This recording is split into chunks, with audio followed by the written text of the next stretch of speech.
ഇപ്പോൾ ഈശ്വർജിയെ കാണാൻ പറ്റിയില്ലെങ്കിലും അവരുടെ നാട്ടിലെ മൊത്തം ആൾക്കാരും അദ്ദേഹത്തിൻ്റെ നാട്ടിലെ മൊത്തം ആൾക്കാരും എന്നെ കാണാൻ വന്നിട്ടുണ്ട്. എന്നെയല്ല കേട്ടോ, കുഞ്ഞിനെയാണ്. നമ്മളൊന്നും അല്ല കേട്ടോ, കുഞ്ഞിനെ കാണാൻ വേണ്ടി വന്നതാണ്.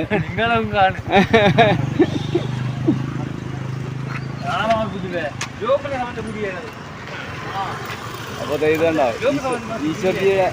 ഈശ്വർജിയെ കാണാൻ വന്ന എനിക്ക് ഈശ്വർജി ഇല്ലെന്നും പറഞ്ഞുകൊണ്ട് അവർ എല്ലാവരും കൂടെ വന്ന് എന്നെ പരിചയപ്പെടാനൊക്കെ കൂടെ വന്നതാണ്.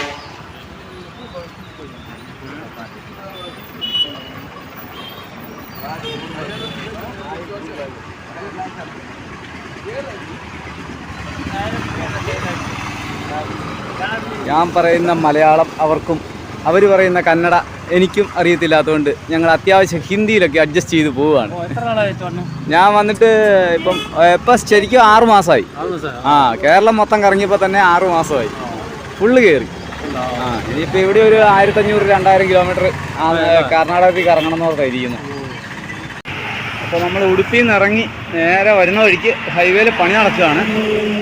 ഒരു 3 കിലോമീറ്റർ 2 കിലോമീറ്റർ ഇങ്ങ് പോകുന്ന കാണും. അപ്പോൾ നിറച്ച് പ്ലാവുള്ളൊരു സ്ഥലം കണ്ട്. അപ്പോൾ കുഞ്ഞിനെ ഇറക്കി അവൾ ചൂടായതുകൊണ്ട് അവൾ ഈ തണലത്തൊക്കെ കിടന്ന് ചൂടൊക്കെ കളഞ്ഞുകൊണ്ടിരിക്കുകയാണ്. അവളെ നന്നായിട്ട് ചീകി രോമം കൊഴിയുന്നുണ്ട്. 5-6 ദിവസമായി ചീകിയിട്ട്. അപ്പോൾ ഇവിടെ രോമമൊക്കെ കിടക്കണതാണ്. സുന്ദരിപ്പണ്ണ ഇവിടെ നോക്കി എന്നാണ്ട് വിശേഷം? ഇവിടെ പണ്ട് തേങ്ങ വെട്ടിക്കൊണ്ടിരുന്ന സ്ഥലമാണെന്ന് തോന്നുന്നു, കരിക്ക് വെട്ടിക്കൊണ്ടിരുന്നത്. അപ്പോൾ വെട്ടുകാരനായിട്ടുള്ള ഒരാൾ, ഇവരുടെ പ്രജ്വൽ എന്നുള്ള ആൾ വന്ന് നമ്മളോട് സംസാരിക്കുകയൊക്കെ ഉണ്ടായി. അപ്പോൾ കുഞ്ഞിനെ കണ്ടിട്ട് ചോദിച്ചു, എന്നോട് ചോദിച്ചു കന്നഡ അറിയുമോ എന്ന് ചോദിച്ചു. അവന് കന്നഡ അറിയില്ല. ഹിന്ദി മാലൂം? किधर काम कर रहा है? उड़पी में? हाँ, मैं उड़पी से आ रहा है अभी. मंदिर गया, बाद में आ रहे. अभी किधर जाके आ रहे? कर गया? ओह इधर कुत्ता का खाना किधर मिलता है? मेडिकल शॉप में मिलेगा? मेडिकल शॉप है इधर है. पेट शॉप है. पेट शॉप है? हाँ, पेट शॉप सामने है. हाँ.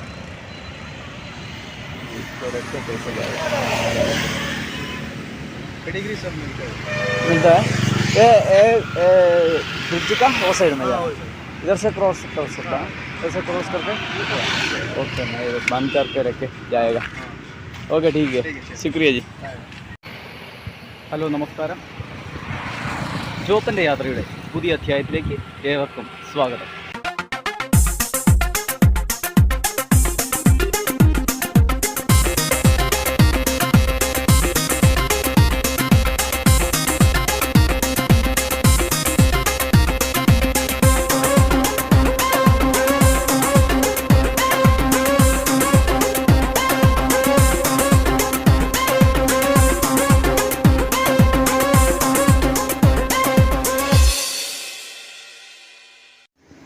എല്ലാവർക്കും നമസ്കാരം. ഞാനിപ്പോൾ ഉള്ളത് മാൽപ്പയിലാണ്. നമ്മുടെ അർജുൻ അപകടത്തിൽപ്പെട്ടപ്പോൾ അദ്ദേഹത്തിൻ്റെ ബോഡി കിട്ടാനും ആ ലോറി കരയ്ക്ക് കയറ്റാനും വേണ്ടി അക്ഷീണം പ്രയത്നിച്ച വ്യക്തിയുണ്ട്. നമ്മുടെ എല്ലാവരുടെയും മനസ്സിൽ നിറഞ്ഞു നിൽക്കുന്ന ആ വ്യക്തി ഈശ്വർ മാൽപ്പെ. അദ്ദേഹത്തിൻ്റെ വീട്ടിലാണ് ഞാനിപ്പോൾ ഉള്ളത്. അപ്പോൾ അദ്ദേഹത്തിൻ്റെ വീട്ടിലെ കാഴ്ചകളിലേക്കാണ് ഇപ്പോൾ ഞാൻ പോകുന്നത്.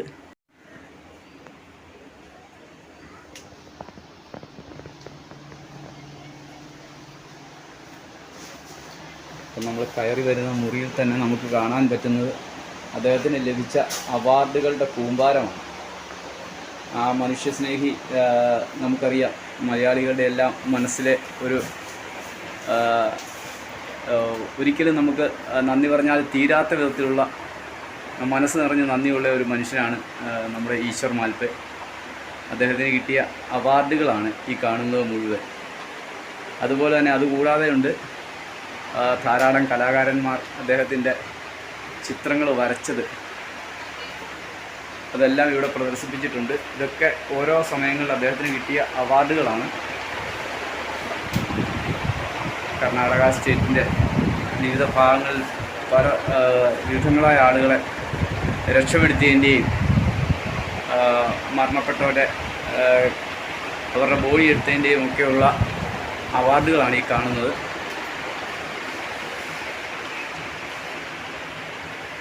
അപ്പോൾ ഈ കാഴ്ചകളൊക്കെ കണ്ട് അദ്ദേഹത്തിൻ്റെ വീട്ടിൽ വരാൻ സാധിച്ചത് തന്നെ ഒരു വലിയ ഭാഗ്യമായിട്ട് ഞാൻ കാണുകയാണ്. അദ്ദേഹം ഇവിടെ ഇല്ല, വന്നപ്പോൾ അദ്ദേഹത്തെ കാണാൻ സാധിച്ചില്ല, അദ്ദേഹം എവിടെയോ പോയിരിക്കുകയാണ്. അപ്പോൾ അതുകൊണ്ട് ഞാൻ ഇവിടുന്ന് ഇറങ്ങുകയാണ്. അപ്പോൾ അദ്ദേഹത്തിൻ്റെ വീട്ടിൽ വരാൻ സാധിച്ചു, അദ്ദേഹത്തെ കാണാൻ സാധിച്ചില്ല. എന്നാലും ഇനിയും ഞാൻ കാശ്മീരിൽ നിന്ന് തിരിച്ചു വരുമ്പോഴാണേലും അദ്ദേഹത്തെ കാണാൻ വീണ്ടും വരുന്നതാണ്. അപ്പോൾ ശരി, ഞാനിവിടുന്ന് ഇറങ്ങുകയാണ്. അപ്പം ഞാനിപ്പോൾ ഉള്ളത് മാൽപ്പേ ബീച്ചിലാണ്. മാൽപ്പേ ബീച്ചിൻ്റെ എൻട്രൻസ് ആണിത്. അപ്പോൾ അങ്ങോട്ട് നമ്മൾ കയറുകയാണ്. ഇന്ന് ഏതൊക്കെയായാലും ഇനി സെൻറ്റ് മേരീസ് ഐലൻഡിൽ പോകാൻ പറ്റുമെന്ന് തോന്നുന്നില്ല. നാളെ പോകാമെന്നാണ് വിചാരിക്കുന്നത്. ഏകദേശം 300 രൂപയാണ് സെൻറ്റ് മേരീസ് ഐലൻഡിലേക്കുള്ള ബോട്ടിംഗ് ചാർജൊക്കെ. അപ്പോൾ നാളെ രാവിലെ സെൻറ്റ് മേരീസ് ഐലൻഡിൽ പോകാമെന്നാണ് വിചാരിക്കുന്നത്. അതോടൊപ്പം തന്നെ ഇന്ന് എവിടെയെങ്കിലും ആൾട്ടാകാമെന്നാണ് വിചാരിക്കുന്നത്. ഏതെങ്കിലും പെട്രോൾ പമ്പിലോ വല്ലതും ആൾട്ടായിട്ട് നാളെ പോകാമെന്നാണ് വിചാരിക്കുന്നത്. അപ്പോൾ ഇപ്പോൾ നമ്മൾ സൈക്കിള് നമ്മുടെ ഈശ്വർ മാൽപ്പയുടെ വീടിൻ്റെ അടുത്താണ് വെച്ചിരിക്കുന്നത്. അവരുടെ ടീമിലുള്ള ഒരാളുടെ വീട്ടിലാണ് വെച്ചിരിക്കുന്നത്. അപ്പോൾ അവിടുന്ന് ഞാനിങ്ങോട്ട് നടന്നു പോകുന്നതാണ്. ഇതാ നല്ല തിരക്കാണ് കേട്ടോ. ഒന്നാമതെ അവധി ദിവസങ്ങളായതുകൊണ്ട് നമ്മൾ മുൻപ് പോയ ബീച്ചിലെ പോലെ തന്നെ നല്ല തിരക്കുണ്ട്. അപ്പം നമ്മൾ പതിയെ ബീച്ച് കാണാൻ വേണ്ടി പോവുകയാണ്. ഇവിടുത്തുകാർ തന്നെ നടത്തുന്ന ചെറിയ ചെറിയ ഷോപ്പുകളാണ്. ഞാൻ കാപ്പു ബീച്ചിൽ പോയപ്പോഴും ഇത് തന്നെയാണ് കണ്ടത്. ഇതുണ്ട് എല്ലാത്തരം ഡ്രസ്സുകളുടെയും ഒക്കെ ഷോപ്പാണ്. ഇത് നമുക്ക് വർക്കല ബീച്ചിൽ മാത്രമേ ഉള്ളൂ ഇങ്ങനെയൊക്കെ. വർക്കല ബീച്ചിലോ നമ്മുടെ ഇവിടുത്തെ തിരുവനന്തപുരത്തെ ബീച്ചിലൊക്കെ, അതായത് വെളിയിൽ നിന്ന് ആൾ വരിക എന്നുള്ള ചിന്തയാണ്. ലോക്കൽ ടൂറിസം അല്ലേ അവർ ഉദ്ദേശിക്കുന്നത്, വെളിയിലെ ടൂറിസം അതാണ് ഉദ്ദേശിക്കുന്നത്. പക്ഷേ ഇവർ ഉദ്ദേശിക്കുന്നത് ഇവിടുത്തെ ലോക്കൽ ടൂറിസമാണ്. ലോക്കൽ ടൂറിസത്തിലാണ് കൂടുതൽ വരുമാനം വരുന്നത് എന്നുള്ള കാര്യം അവർ മനസ്സിലാക്കുന്നില്ല. അവർ വരിക, മറ്റുള്ള ഇതിൽ കൂടുക എന്നുള്ള ഒരു രീതിയാണ്. ഇതുണ്ട്, നിറയെ കടകളാണ്. അത്യാവശ്യം സെയിലും ഉണ്ട്. തിരിച്ചു പോകുമ്പോഴത്തേനും ആൾക്കാർ സാധനങ്ങൾ വാങ്ങിച്ചുകൊണ്ട് പോകുന്നുമുണ്ട്. അത് നമ്മൾ കാണുന്നുണ്ട്. ഇതെല്ലാം കണ്ടോ, കർണാടക രജിസ്ട്രേഷൻ വണ്ടികളാണ്. അല്ലാതെ വേറെ സംസ്ഥാനത്തു നിന്ന് വന്നാലേ ടൂറിസം ഉണ്ടാകത്തോളം ഒന്നും ചിന്തയൊന്നുമില്ല. ഇവിടുത്തെ രജിസ്ട്രേഷൻ വണ്ടികൾ തന്നെ. അവർക്ക് എല്ലാ ദിവസവും വൈകുന്നേരം വന്ന് ഉല്ലസിക്കുക, പോവുക എന്നുള്ളൊരു ട്രെൻഡിലുള്ള സാധനമാണ്. അപ്പോൾ ശരി, ഞാനിങ്ങനെ മാൽപ്പേ ബീച്ചിലൂടെ പതിയെ നടക്കുകയാണ്. അപ്പം നമ്മൾ മാൽപ്പേ ബീച്ചിൽ ജനസമുദ്രമാണ് കേട്ടോ. ഈ കാഴ്ചകളൊക്കെ കണ്ടിങ്ങനെ നിൽക്കുകയാണ്. ഇതുകൊണ്ട് സെൻറ്റ് മേരീസ് ഐലൻഡിലോട്ട് പോകാനുള്ള ബോട്ടാണ് ഈ മഞ്ഞ ബോട്ട്. അതിൽ ഇനി ഒരു 4 പേരൂടെ കയറാനുണ്ടെന്ന് പറഞ്ഞുകൊണ്ട് തിരിച്ചു കൊണ്ടുവരുവാണ്.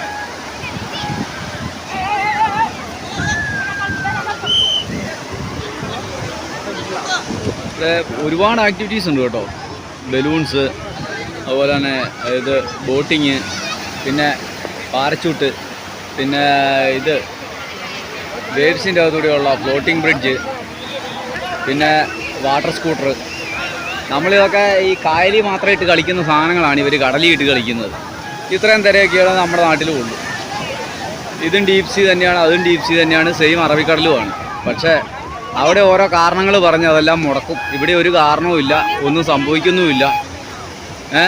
അവിടെ ഒരു ലൈൻ ഇട്ടിട്ടുണ്ട്, അതിൻ്റെ അപ്പുറത്തോട്ടൊരു മനുഷ്യൻ പോകുന്നുമില്ല. അതുണ്ടോ, പിള്ളേരൊക്കെ നിരന്ന് നിൽക്കുന്നുണ്ടോ, ഒരു കുഴപ്പമില്ല.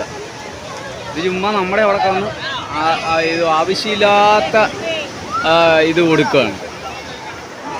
ഇവിടെ വന്നിരിക്കുന്ന മുഴുവൻ വണ്ടികൾ നിങ്ങൾക്ക് ശ്രദ്ധിക്കാം, മുഴുവൻ കർണാടക രജിസ്ട്രേഷൻ വണ്ടിയാണ്. അല്ലാതെ തമിഴ്നാട്ടിൽ നിന്നോ ആന്ധ്രയിൽ നിന്നോ കേരളത്തിൽ നിന്നുള്ള വണ്ടികളല്ല, മുഴുവൻ കർണാടക രജിസ്ട്രേഷൻ വണ്ടിയാണ് വന്ന് കിടക്കുന്നത്. അതുപോലെ തന്നെ ഫുൾ ഇത് ഒരു വൈബ് എന്ന് പറയുന്ന സംഭവമാണ് ഇവിടെ. ഒരു ഇതിൻ്റെ ഒരു ബീച്ചിൻ്റെ വൈബ് എന്ന് പറയുന്നത് ഇത്. നമ്മൾ ബീച്ച് കാർണിവൽ ജനുവരി കൊണ്ടുപോയി വെച്ചിട്ടൊന്നും കാര്യമൊന്നുമില്ല. ഇതാണ് കാർണിവൽ, ദിവസവും കാർണിവൽ. ഇവിടെ നല്ല ആൾക്കാർ വരുന്നതെന്നറിയോ. ചെറിയ ചെറിയ പൈസയ്ക്ക് വലിയ വലിയ കാര്യങ്ങൾ നടക്കുന്നു. അതാണ് ഈ ബീച്ച്, മാൽപ്പേ ബീച്ച്. മാൽപ്പേ ബീച്ച് മാത്രമല്ല, കാപ്പു ബീച്ചും അതുപോലെ തന്നെയാണ്. ആ ലൈറ്റ് ഹൗസിൻ്റെ അവിടെ ഇതിൻ്റെ ഓപ്പോസിറ്റാണ് കാപ്പു ബീച്ച്. ഇവിടുന്ന് കുറേ ദൂരമുണ്ട്. പിന്നെ ഇതാണ് ആ കാണുന്നതാണ് സെൻറ്റ് മേരീസ് ഐലൻഡ്. അങ്ങോട്ടേക്കാണ് ഇവിടുന്ന് ബോട്ടിൽ യാത്ര പോകുന്നത്. നമ്മൾ നോക്കിക്കൊണ്ടിരുന്ന ബോട്ട് പോയി, അത് പതിയെ പോവുകയാണ്. അതുകൊണ്ട് എത്ര വള്ളങ്ങളാണ്, ബോട്ടുകളാണെന്നറിയോ ഇവിടെ കിടക്കുന്നത്. ഇവിടെ ഒരു റെസ്ട്രിക്ഷനും ഇല്ല.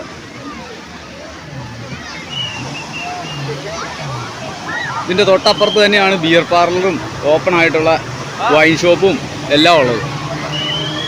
എന്നിട്ടും ഇവിടെ ആൾക്കാർക്കൊന്നും ഒരു പ്രശ്നമില്ല. അതെ, ഇതുണ്ടല്ലേ,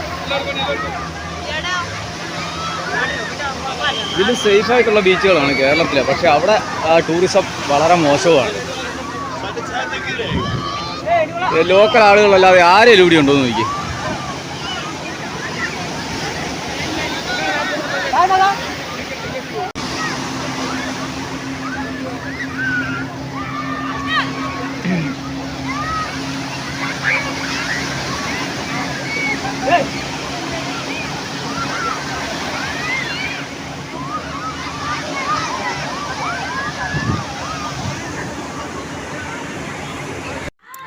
അങ്ങനെ നമ്മൾ ഈശ്വർ മാൽപ്പയുടെ വീട്ടിലെത്തിയപ്പോൾ ഇത് കണ്ടോ, മൊത്തം പിള്ളേരും നമ്മുടെ കൂടെ കൂടിയിട്ടുണ്ട്.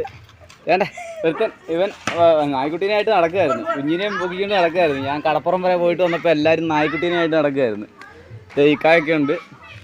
ഇക്കായൊക്കെ മാൽപ്പയുടെ ഈശ്വർ മാൽപ്പയുടെ ടീമിലുള്ള ആളുകളാണ് കേട്ടോ ഇവരെല്ലാം. അപ്പോഴത്തെ പിള്ളേർ ഇവിടെ ക്രിക്കറ്റ് കളിക്കുന്നത്. അവിടെ നിന്ന് കുറേ പേര് ടാറ്റയൊക്കെ തരുന്നുണ്ട്. അപ്പോൾ ഞാൻ കടപ്പുറത്തൊക്കെ പോയിട്ട് വന്നതാണ്, ബീച്ചിലൊക്കെ പോയി കാഴ്ചകളൊക്കെ കണ്ടിട്ട് വന്നതാണ്. അപ്പോൾ ഞങ്ങൾ പതിയെ ഇവിടുന്ന് ഇന്നത്തെ ഇന്ന് എവിടെയെങ്കിലും ആൾട്ടാകാമെന്ന് വിചാരിക്കുകയാണ്. ഇവിടെ ഒരു പെട്രോൾ പമ്പിൽ കിടക്കാമെന്നാണ് പറഞ്ഞത്. അപ്പോൾ ശരി, ഇറങ്ങട്ടെ. Okay okay. അപ്പോൾ ഈശ്വർജിയെ കാണാൻ പറ്റിയില്ലെങ്കിലും അവരുടെ നാട്ടിലെ മൊത്തം ആൾക്കാരും അദ്ദേഹത്തിൻ്റെ നാട്ടിലെ മൊത്തം ആൾക്കാരും എന്നെ കാണാൻ വന്നിട്ടുണ്ട്. എന്നെയല്ല കേട്ടോ, കുഞ്ഞിനെയാണ്. നമ്മളൊന്നുമല്ല കേട്ടോ, കുഞ്ഞിനെ കാണാൻ വേണ്ടി വന്നതാണ്.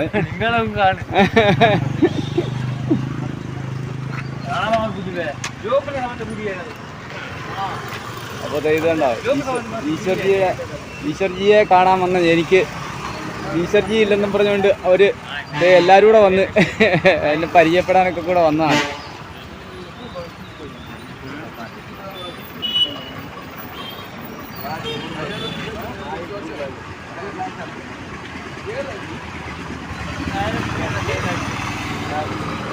ഞാൻ പറയുന്ന മലയാളം അവർക്കും അവർ പറയുന്ന കന്നഡ എനിക്കും അറിയത്തില്ലാത്തതുകൊണ്ട് ഞങ്ങൾ അത്യാവശ്യം ഹിന്ദിയിലൊക്കെ അഡ്ജസ്റ്റ് ചെയ്ത് പോവുകയാണ്.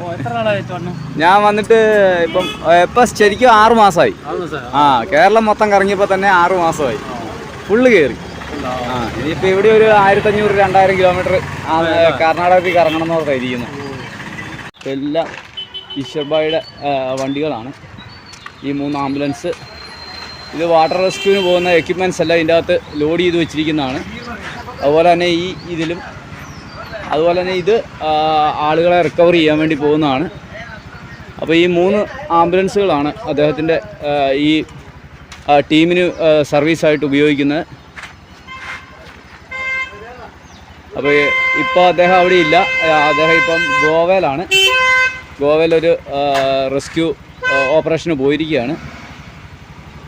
അപ്പോൾ ഞാൻ തിരിച്ചു വരുമ്പം കാശ്മീർ ചുറ്റിക്കറങ്ങി തിരിച്ചു വരുമ്പോഴത്തേനും അദ്ദേഹത്തെ കാണാം എന്നുള്ള പ്രതീക്ഷയിൽ ഞാൻ പോവുകയാണ്. അപ്പോൾ ശരി, ഓക്കെ.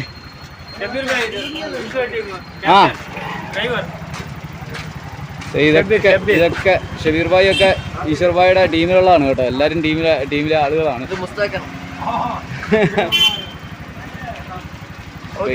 ഓക്കെ ശരി.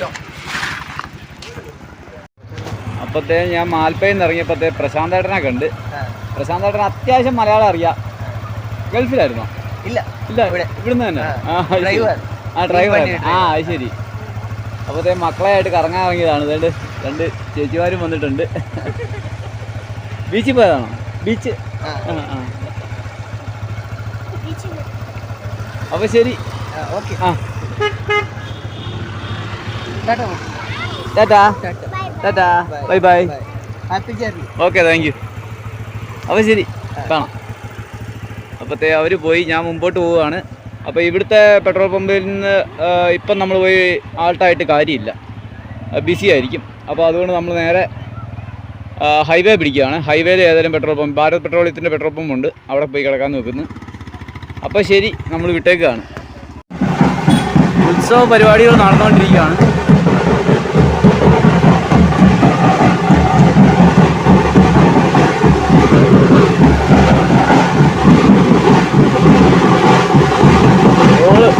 ഗോളടിച്ചതാണ്.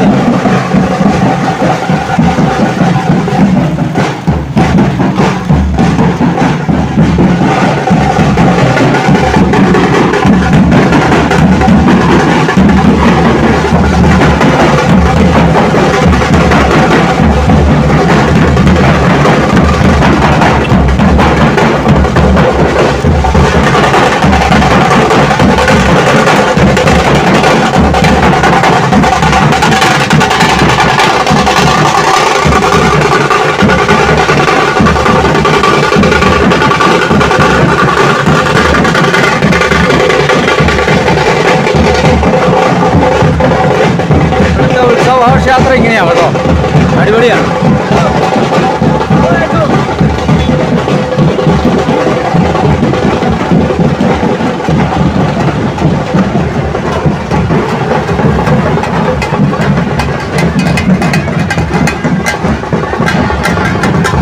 പ്ലോട്ടുകളൊക്കെ ധാരാളം ഉണ്ട് കേട്ടോ.